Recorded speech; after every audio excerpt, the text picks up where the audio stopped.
سلمان یه قسم خورده میگه هر چی که بشه تا آخر عمرش باشه تو خونه یه زن داداش ترلان نمیذاره.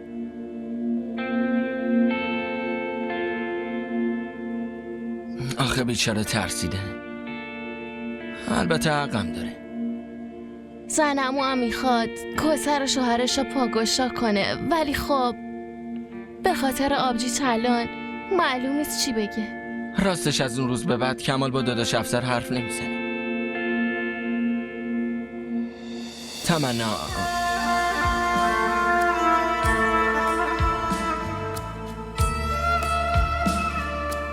تمنا تو کنار خانواده‌مون میمونی؟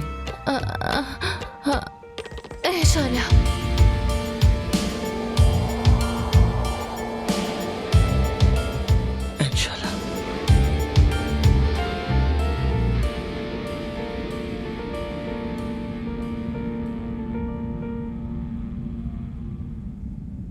این ناراحتی چطوری تموم میشه؟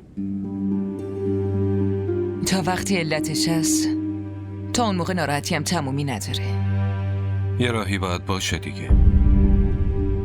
الان دیگه چیکار کنیم؟ 2 بچه هم که آورده. این حرفا چیه میزنی آبجی سلما؟ داداش جان شما چایی تو بخور. حالتو ببین چشات چقدر گود شدن داداش. مثل اینه که چند شب اصلا نتونستی بخوابی.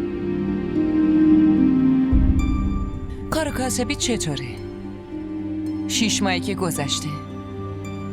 کمال میگفت که شب تا صبح بیدار میشینی. فقط دعا کن. فعلا اوضاع سخته.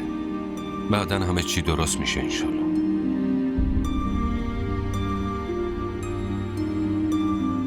دلت برای داداشت تنگ نشده؟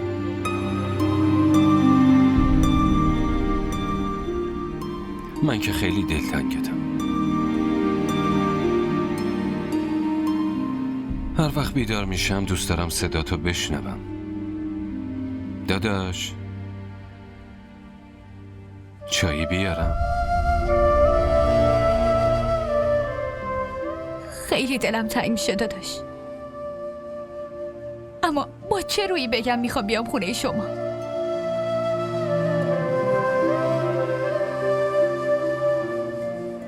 ولی حتما میام.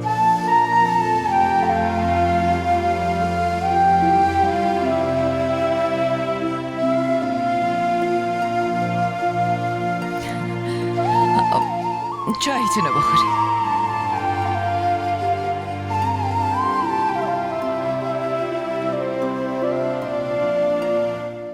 जैसे आसमां है ज़मीं से जुदा, जैसे